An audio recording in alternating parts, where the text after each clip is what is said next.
All right, yay, it worked. Look at that. I'm learning stuff. Okay, so all you got to do is do the bumper where you say, hey, this is Alex and Lex. Really? Alex and Lex. Alex and this is Alex and Lex. I've been renamed. I can't look at your name and say it at the same time. So the Skype window has got the Alex and Lex. I don't know why I do that. You know what? It happened. I was on a telesummit and the same thing happened. She called me Alex and Lex. That's awesome. And when I used the X is there and it's like, it must be Alex. It's got to be. Okay. So you know what to say. Just say it. This is Alice and Lex and you're listening to Vroom, Vroom, Veer. That's right. I can say it again a little bit better. If you have to say it really cool. You got to say like, hey, this is Alex and Alex. Yeah, go, do it. Now, do you only have listeners on iTunes or do you have a website too? I have a website too. All right. Is it vroomvroomveer.com? Yeah. Okay.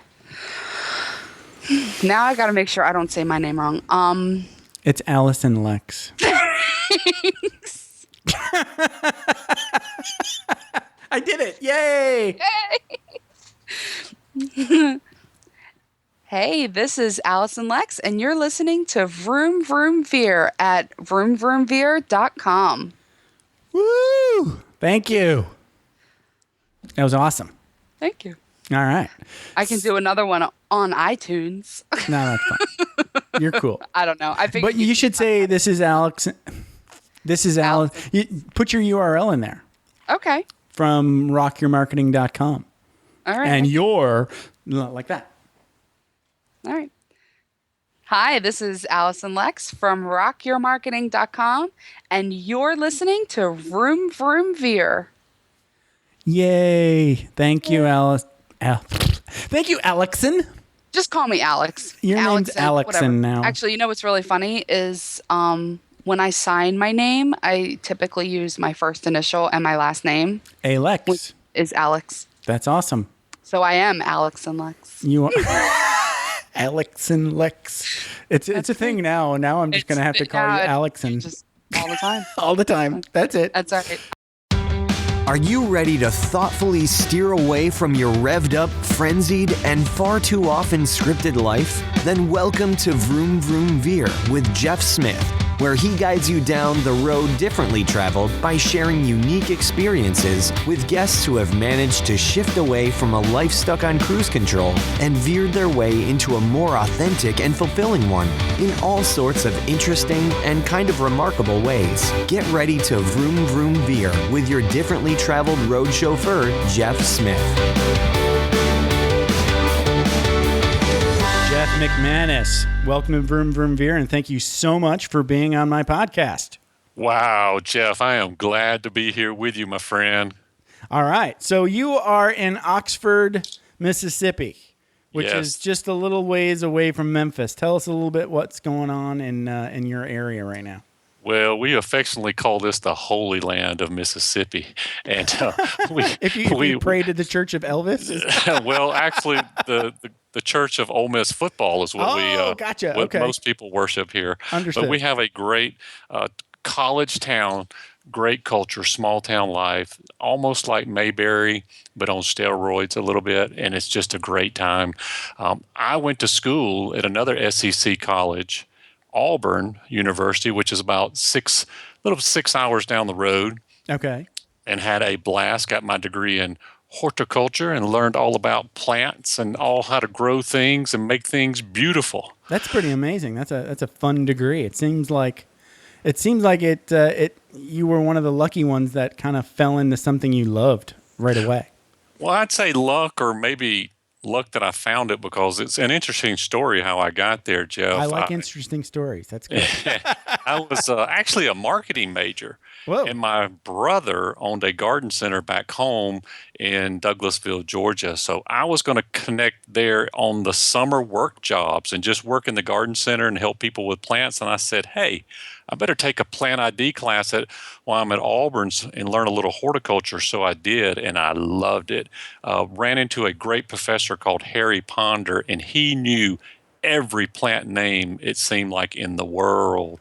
But Jeff, the name he knew that impressed me the most was my name, and he never forgot it. And every day I walked into class, he said, Jeff, how you doing? Jeff from Douglasville, Georgia.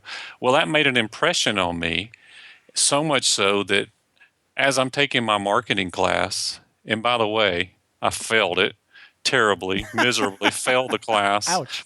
I said, you know what? I kind of like this horticultural gig, and I kind of like these people over there because they really give you, they connect with you. So I ended up changing my major into horticulture, and I really liked it, really dig it. But, that was a struggle. It was 2 more years worth of organic chemistry and botany and all that stuff. But, hey, when you find something and a passion you love and something you love, go for it. Amen. So that's what I did. Yeah.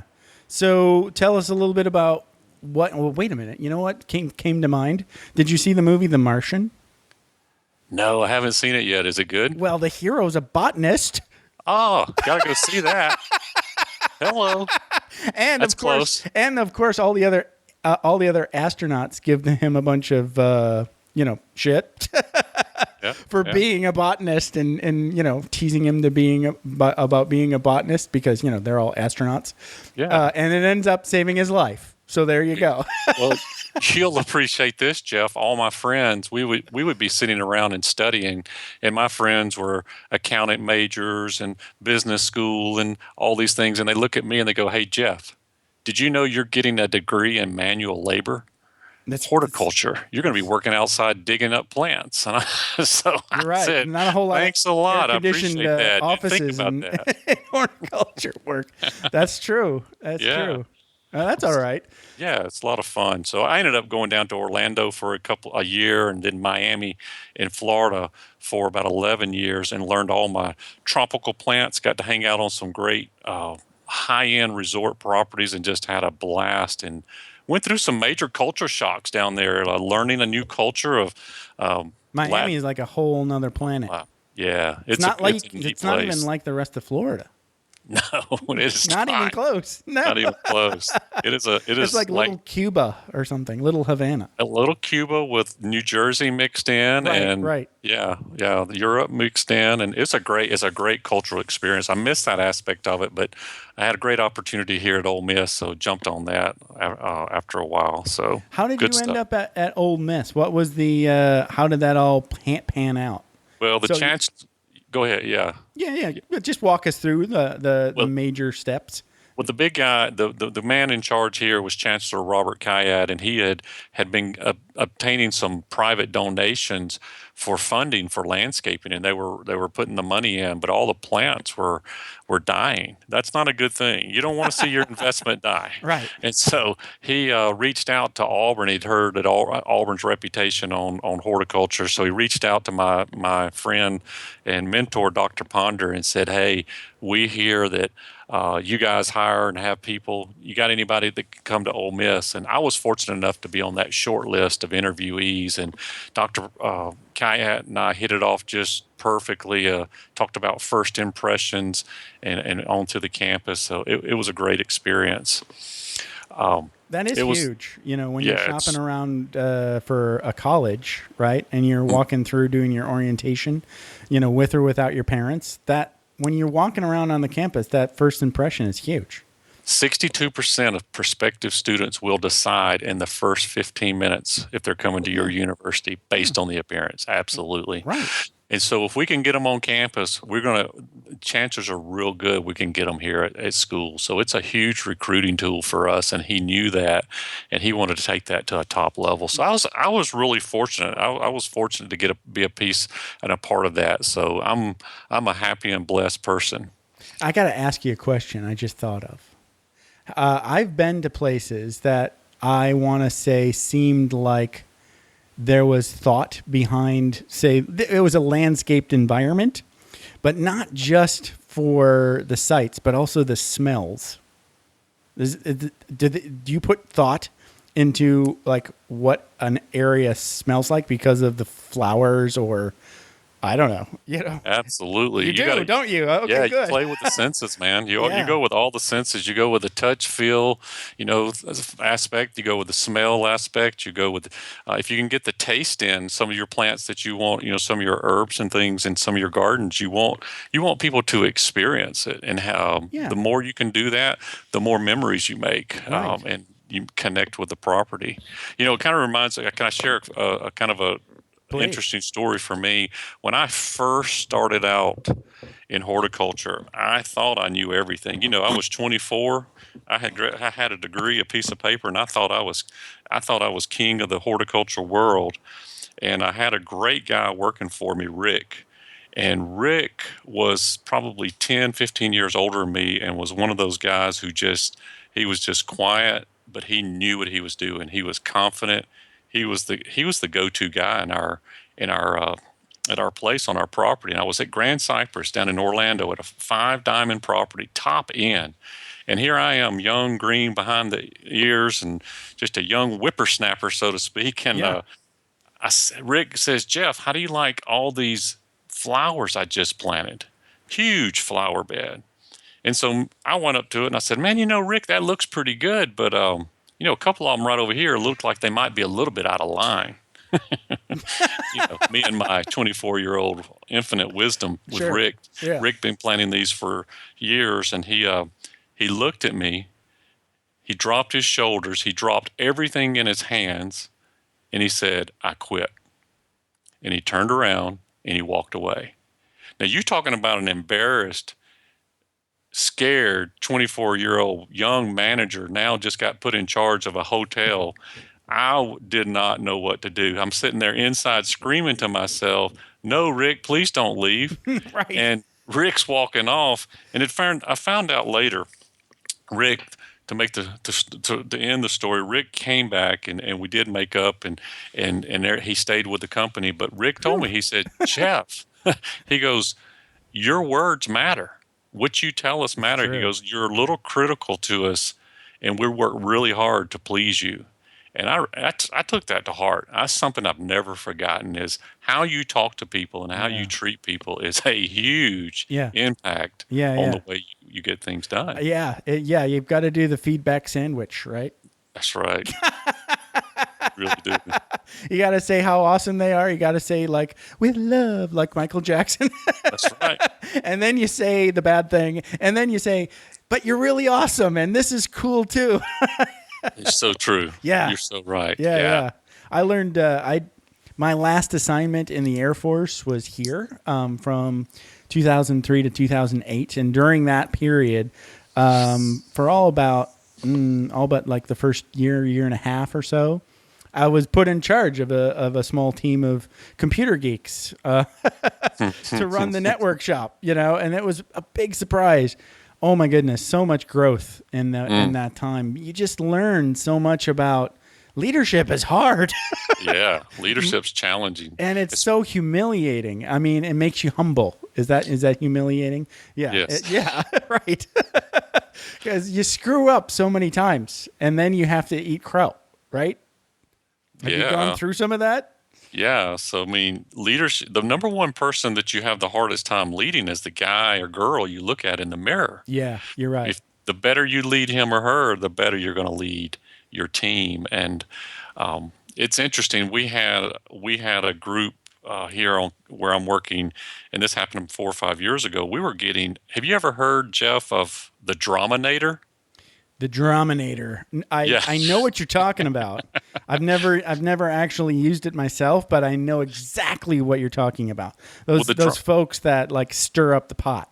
Yeah. So, or some people used to call them drama queens. Sure. And so we had several Draminators working with us, and everything would be going along just peachy keen, and then we'd hear these rumors going on and these dramas, and some of our top key people would have to stop really important projects to deal with the drama, and it's just rippling through the organization. And I'm going, golly, I wish these people would stop that. And I'm pointing over there toward where they are. I'm just in my mind, and I'm going, these guys, they're just I wish they'd stop. And then it kind of hit me. It was kind of that aha moment. when I'm reading a Dave Ramsey book, Entree Leadership, that Dave says we don't put up with drama in our organization. And I'm going, holy cow. Why don't I not put up with drama in our department? So I had to look at myself and say, it's time to be a leader. And that's what I had to do. And so we confronted those particular draminators and dealt with it. And it was amazing how much better the drama was because we held people accountable. And I quit being passive. I was just being passive. Just hoping the problem would go away. Oh, man. Was Kinda, right? Yeah. Yeah. If you ignore it, maybe it'll just quit. And it did for a week or two and come right back. And, I'm in the growing business. So it's what you want to grow.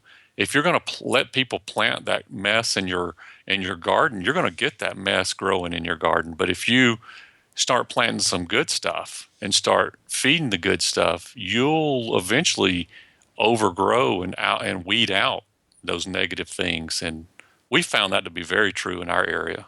So let's talk a little bit about this this leadership thing, this weeders to leaders kind of concept that you came up with. Yeah, love that. Right, because it's fascinating to me, and it reminds me of some of the crap that I had to go through to finally, when I was, I could tell so many stories about just mistakes, leadership mistakes, where I make an assumption about a thing and then it all blows up. Right. And then, of course, when things blow up, you're the leader, it's your fault. And it comes back and it's a face slap. It's like, man, the solution was right in front of me the whole time. Yeah. And I was just blind to the whole thing, and it's only in retrospect that you come back and go, all right, now that everything went bad and I fixed it, how can I get better in the future kind of thing? You were willing to have that awareness though, Jeff, and that's the key thing, is being willing to see that you're part of the solution as well. Right.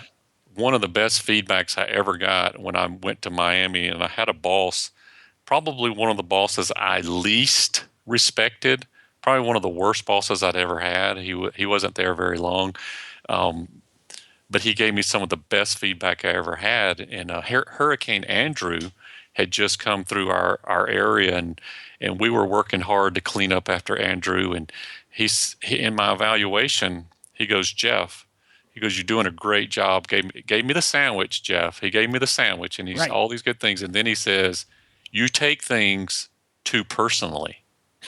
Right. And I go, no, I don't. That's the perfect answer. No, I don't. No, I don't. No, I don't. What are you talking about? That's not me. And I'm telling you, it stung and it hurt because I'd never had an evaluation like that before. And he was right. He was dead on in that blind spot.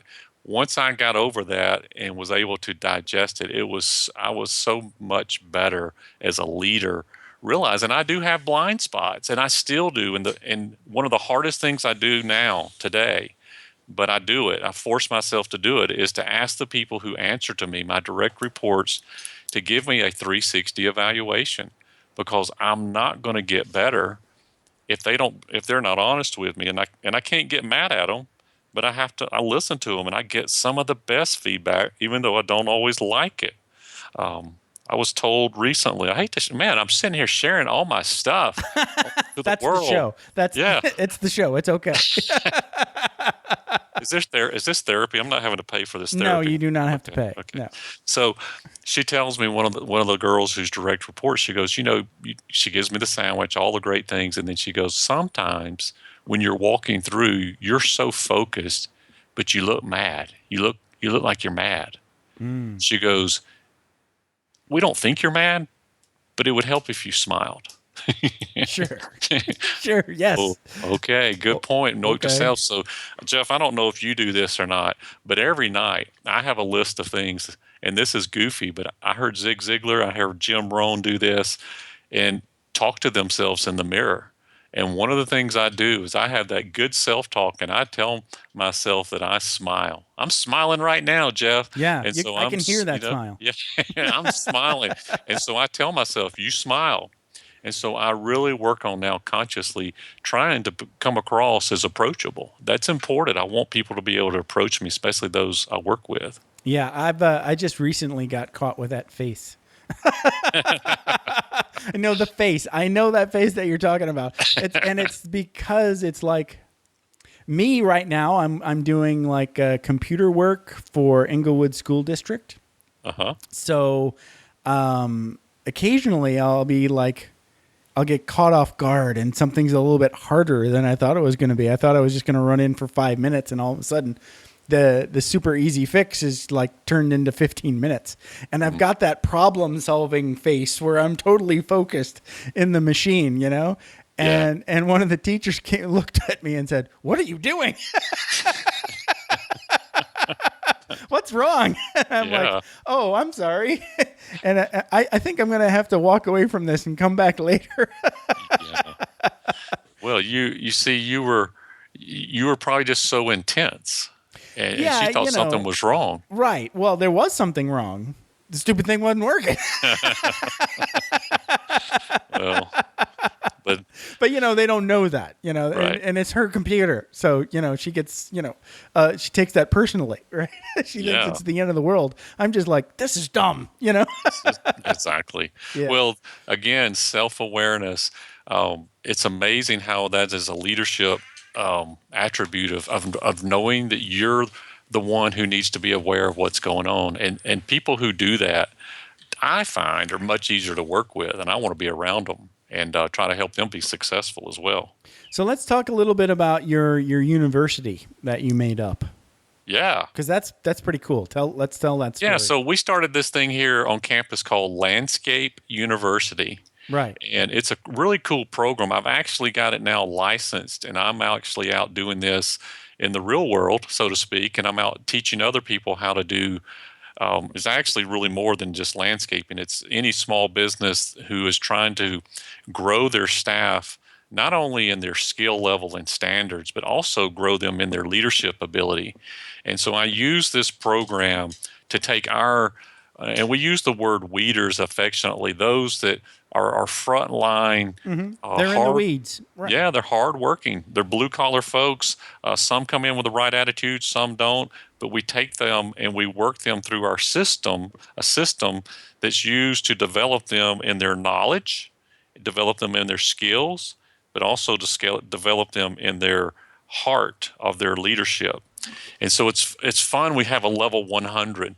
And basically a level 100 will take you through the orientation of give you our vision of cultivating greatness here at Ole Miss. Okay. We cultivate greatness in everything we do by the way we attract and recruit, how we treat people, we mentor students, and then we take them on to the level 200, which is our core classes, where we're going to actually give you some skills training. Believe it or not, there is a certain way to put out mulch, Jeff. And there's a right way and a wrong way. And so we teach you the right way. Sure. Yeah, little things like that, safety, Yeah. all these different things. Well, and you then say that and it sounds funny. I'm going to stop you just for a sec. But Sure. the key is there is a right way and a wrong way, and the right way is the way the boss wants it, essentially, right? I mean, That's true. Right, That is true. right. But before you taught them, right, you were just hoping. Yeah, you're hoping it sticks. You hope that somehow they figure it out. Yeah. Right. Yeah. And this is when the first time I listened to you on another podcast, it reminded me of when I was in the Air Force, and they would all of the operators that I worked with, they were on these very important jobs. Okay, they were intelligence operators, and they had to be certified on each position before they could be a certified operator and pull a shift. Right. Yeah. And it was a big deal. There was like a phase 1, a phase 2, and then they once they finished phase 2, then they could go in and what they said, quote unquote, learn the real job. Mm-hmm. But at that point, they were officially a no kidding operator. And of course, when you're in it, when I'm there and I'm like in the Air Force, I'm pooping on it. I'm like, oh, this training stuff is so stupid, and it's not really the real job. And then flash forward to now, and everywhere I go, that doesn't happen. right? It's all just willy-nilly, and there's no phases, there's no certification. I'm like, wait, what? Yeah. Maybe the Air Force wasn't so stupid. Exactly. So exactly. I'm working with a moving company right now. Yeah. A couple of hard-going entrepreneurs who want to grow their moving company to a multi-million-dollar company. And one of the things we're working through is how do you get off the front lines? They know your standards now because you're there with them. But if you're going to grow this company, you've got to be willing to let somebody else be in charge and delegate, and you've got to work on running the business, working on the business. So working on the business and not in it. Right. That's exactly right. So we take them through these different levels, and level 300, it gets a little bit more technical where we'll actually go through mower operations, those type of things. I'm worked with an airport too here on campus where the airport is the same thing. They may go through the orientation, but then it's all how to do the fueling for the planes, and then how to clean the terminal might be another. And there's all these procedures that you need folks to know, and you think, oh man, how can you clean a terminal wrong? But there's just certain aspects of scheduling and all those little things that you put in there. And then we give them a little quiz after each class. We do some hands-on, and then we're fortunate here at Ole Miss that at a couple of levels, they can take a big test with the human resource people and actually get a little raise here. So we worked that out. We figured out how to do that here. Not everybody can do that in companies I work with in other schools, but that's kind of a neat thing. It kind of gets their attention and actually adds put a little money in their pocket in the same time. So did you have any unforeseen consequences of actually telling people how you want it done? So this is kind of funny because I told people how I wanted it done, and I love teaching these classes, but here's what I found out. I don't need to be the one that keeps telling them what to do. So what we started doing is we started bringing them in and saying, hey, what do you think the standards should be? And you would think, oh my gosh, how do we do that? They're going to lower the standards and make it super easy on them. But you would be amazed at that personal pride, how people want to be known as the best of the best. And I don't know, we've won 4 national awards for the beauty here. And we call those our national championships. So we leverage that with our staff and say, how are you going to teach that new person that's coming on board tomorrow your hardworking core values and how it's got to pop? How you get that pine straw needles in the bed, or how you get those shrubs trimmed so they look natural and bloom. How are you going to show that? And you'll be the amazement for me was the buy-in. We didn't get pushback because all of a sudden it became their program. And I show owners and I show other schools how you can use your standards, but at the same time, get your staff involved in this so it becomes their program. It is really magical because then the pride in this is tremendous. Something that was really corny that even when I say this will sound corny is we actually came up with a core landscape creed. A landscape creed, kind of like the Green Berets and have their own creed. Sure. We were challenged by a Green Beret to develop our own creed, and we did it. And it's a really cool thing. Every Monday morning after our meeting, we just talk about this is what we are and this is what we're about, and it helps transfer culture to the new people who come in.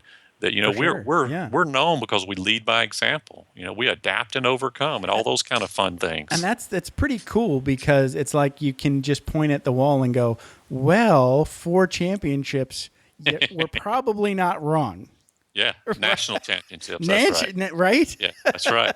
It's almost like you've got the Vince Lombardi cred behind what you're talking about. Well, we have banners hanging in the truck shed. I kid you not.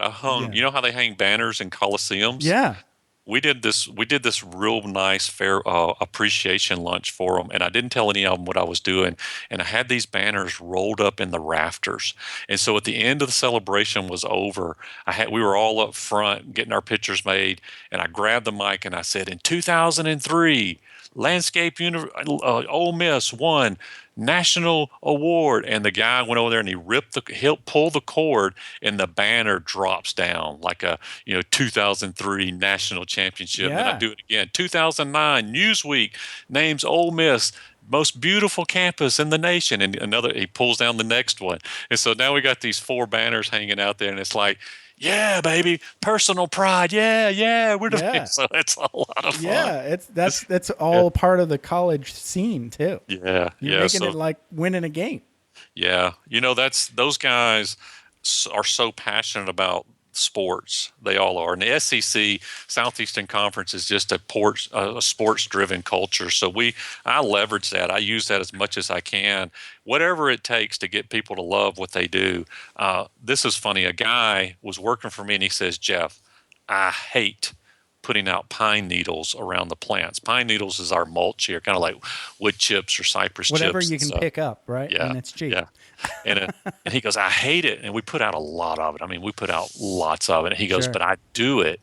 I do it because it helps our head football coach recruit the next Dexter McCluster and the next Eli Manning and they smell so awesome. But he was connecting with the fact that the pine needles helps the football team. That's true. Which is true. Yeah. Because we get our coaches to come. We get our coaches to come to our meetings on Monday and just sort of brag on the guys. We want them to feel that love and that importance and lift up their job. So that's a lot of fun. So your website is jeffmcmanusspeaking.com.